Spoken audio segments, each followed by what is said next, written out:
And welcome to this edition of the Native News Update on this Wednesday, March 27th. I am the host for today's program, Paul Demain, and many of the stories we read here can also be found at our website, and it's a new one at IndianCountryNews.com, and here are some of the news stories for the day.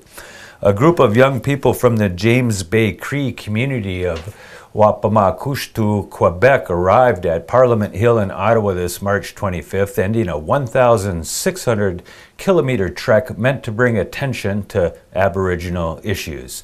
Ottawa police had warned commuters to avoid the route as 6 youth and a guide from Wampanoag, who left in January to snowshoe and walk to Ottawa in support of the Idle No More movement, arrived. They called the trek the Journey of Nishiyuu, which means the journey of the people in Cree. The group numbered a couple hundred people as it came close to their destination after other children and youth from Cree and Algonquin communities along the way joined them. Thousands of people joined them on March 25th at Parliament Hill as their journey came to an end. David Kawapit, 18, was one of the original 7 walkers who set out. And he said, "It feels good, but at the same time, I'm really sad that it's ending because a lot of us have shared a lot of good times here, sad times, but we all stuck together." The walkers drew support from Aboriginal leaders in many of the First Nation communities that they met along the way. Teresa Spence, the First Nations chief whose 6-week hunger strike was another flashpoint in the Idle No More movement, said she has been inspired by what they did. Aboriginal Affairs Minister Bernard Valcourt acknowledged the courage of the young men making the journey, said he would meet with them to hear what they have to say. Let's take a look at some of those videos.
Travis George, Corey Rupert, Raven Kawate, Johnny Abraham, Isaac Kawate, that's Shakovic.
In other news, a Wisconsin lawmaker says he may push to reconsider a $250,000 state grant for the Lac du Flambeau Chippewa Cultural Center after it and other Chippewa bands announced they would use 100% of their treaty allocation rather than giving it up to sports fishermen. Representative Dean Coffert, a Republican from Neenah, accused the bands of breaking an agreement to limit their take to allow sport anglers a higher daily bag limit. Tribal leaders said last week that they raised their spearing declarations and their take to 6% of the walleye lake population this year to feed their communities.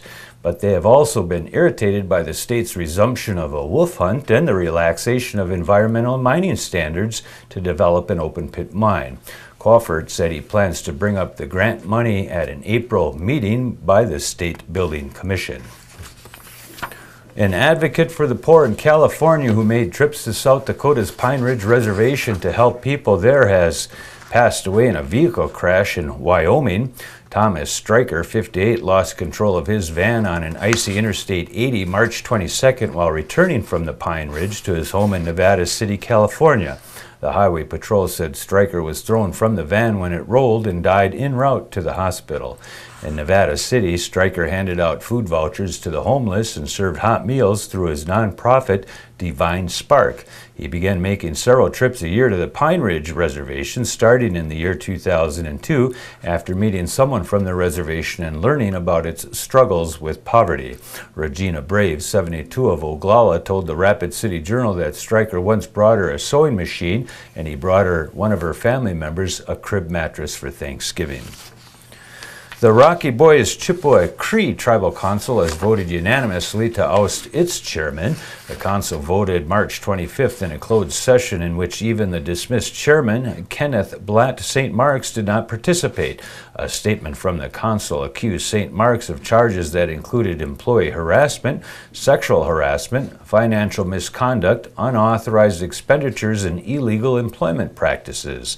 The statement said St. Mark's turned down the council's request to answer to the charges. St. Mark's told the Havre Daily News he wouldn't attend because he had been given no information about the charges or who would testify against him.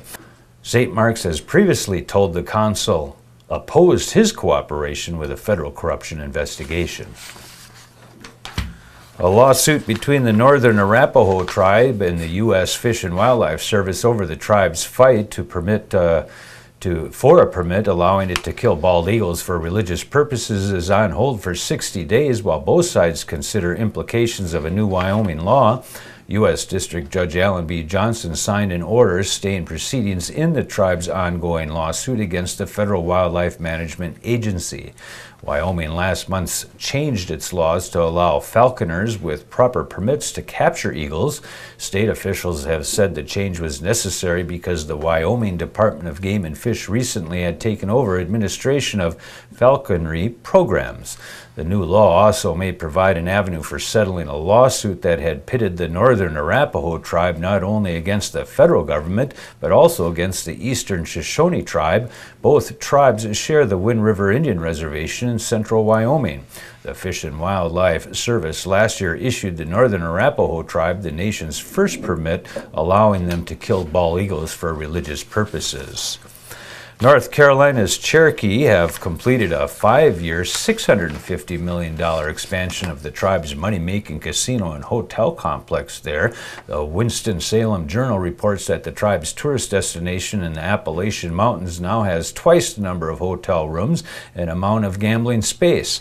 The biggest change is dealers started spinning roulette wheels, dealing cards, and raking in dice last summer.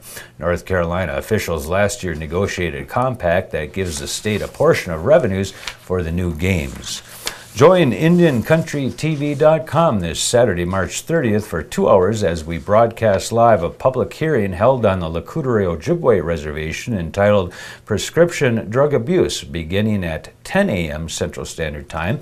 For more information, call 715-634-8934. extension 306. Otherwise, stop in at IndianCountryTV.com.